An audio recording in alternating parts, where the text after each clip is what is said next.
భీమిలి నియోజకవర్గంలో రాబోయే ఏ ఎన్నికల్లోనైనా వైఎస్ఆర్ కాంగ్రెస్ పార్టీ ఘన విజయం సాధించి జెండా ఎగరవేయడం ఖాయమని భీమిలి నియోజకవర్గ సమన్వయకర్త మజ్జి శ్రీనివాసరావు చిన్న శ్రీను ధీమా వ్యక్తం చేశారు.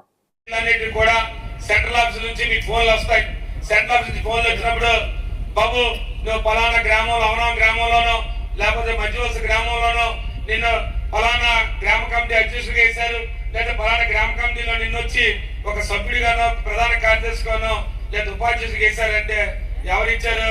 మా పేషెంట్ ఇచ్చారు కానీ అడుగుతాను లేండి అని అన్నారు అనుకోండి. వాళ్ళు ఏంటనుకుంటారంటే ఇదే చంద్రశేఖర్ గారు కూర్చొని దగ్గర రాసినట్టు తప్ప ఈ కమిటీలు ఏవి కూడా వాళ్ళకి తెలియజేయకుండా రాశారనే భావన వస్తుంది. ఖచ్చితంగా ప్రతి ఒక్కరికి చెప్తా ఉన్నాను, మరి కమిటీలు వేసే ముందు అందరినీ కూర్చోబెట్టుకోండి, వారికి చెప్పండి నేను ఈ గ్రామంలో పలానా కమిటీ అధ్యక్షుడు వేశానని, లేదా పలానా సభ్యుడిగా వేశానని, లేదు ఇంకా కావాలంటే మండలం ఇంకా ఎవరైనా ఉత్సాహికులు ఉంటే ఉత్సాహం ఉన్న వాళ్ళు ఉంటే వారిని మండలాల్లో కూడా వేద్దామని చెప్పి మిమ్మల్ని అందరినీ కోరుకుంటూ మరి దీనికి సంబంధించి సుమారు రెండు గ్రామాలకి 16 పంచాయతీలకి 8 మంది ఇన్ఛార్జీలు వేసాం. ఈ 8 మంది ఇన్ఛార్జీలు కూడా ఖచ్చితంగా వారు కూడా అవసరం అనుకుంటే కొంత సమయాన్ని కేటాయించి ఆ గ్రామాలకు వెళ్ళాలని చెప్పి కోరుతా ఉన్నాను. అన్నవరం పెదనాగేపాలెం గురించి వెంపాల సూరిబాబు గారిని చెప్పాలి సర్పంచ్ గారిని వేశారు. అలాగే చెప్పాల మూలకొద్దుకు సంబంధించి పొట్టూరు చంద్రశేఖర్ గారిని వేశారు. అలాగే రేఖవానిపాలెం తాళ్ళవలసకు వచ్చి దుర్గారావు గారిని వేశారు. అలాగే టీ నగరంపాలెం తాటూరుకు వచ్చి అక్రమాన్ అప్పలనాయుడు గారిని వేశారు. మధ్యవలస లక్ష్మీపురంకి వచ్చి మన మధ్యలో వెంకటరమణ గారిని వేశారు.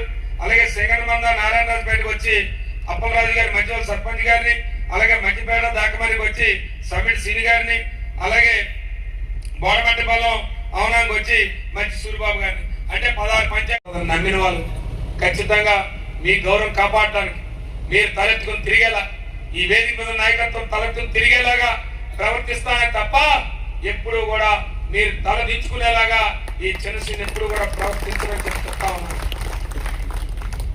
ఇవాళ ఎందుకంటే ఇందాక చెప్పారు చాలా విషయాలు, అనేక మన కార్యక్రమాలు చేసుకునే ఇబ్బందులు వచ్చాయి, పక్కన పెడదాం. ఇవాళ నుంచి మళ్ళీ మొదలు పెడదాం. ఖచ్చితంగా ఒక సామాన్యమైన స్థాయి నుంచి రాబోయే రోజుల్లో గ్రామాలు ఇందాక చెప్పారు, నా కూతురు చెప్పింది, ఈ ప్రాంతంలో భోగాపురం నియోజకవర్గం ఇవాళ భోగాపురంలో ఇంటర్నేషనల్ ఎయిర్పోర్ట్ వస్తుందా అంటే ఇవాళ ఆనాడు జగన్మోహన్ రెడ్డి నాయకత్వంలో పెద్దలు సత్యబాబు గారు కానీ నేను కానీ ఆనాడు ఉన్న శాసనసభ్యులు అప్పలనాయుడు గారు మేమందరం కృషి చేస్తే ఇవాళ భోగాపురం విమానాశ్రయం ఇవాళ భోగాపురం విమానాశ్రయం వచ్చిందంటే నేను వేరేగా చెప్పాల్సిన అవసరం లేదు.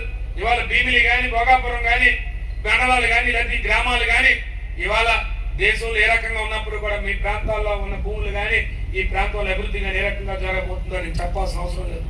ఇవాళ మీరు అందరూ కూడా ప్రత్యక్షంగా చూస్తా ఉన్నారు. దానికి కారణం ఆనాడు కృషి చేశాం. ఇవాళ ఖచ్చితంగా చెప్తాను, నేను అనేక వేదికల ద్వారా చెప్పాను, ఇవాళ భోగాపురం విమానాశ్రయానికి రావడానికి జగన్మోహన్ రెడ్డి గారి నాయకత్వంలో మేమందరం కూడా కారణం అని చెప్పి బలంగా చెప్తాం. ఎందుకంటే ఆనాడు భూములు కోల్పోయిన వాళ్ళందరూ కూడా వైఎస్ఆర్సీపీ పార్టీ సానుభూతి పరులు. ఇవాళ 2700 ఎకరాల భూమి ఇస్తే ఈ ప్రాంతంలో దాంట్లో పెద్ద ఎత్తున ఉన్న ఎక్కువ శాతం భూమి వైఎస్ఆర్ పార్టీ సానుభూతి పరులు రైతులందరూ కూడా.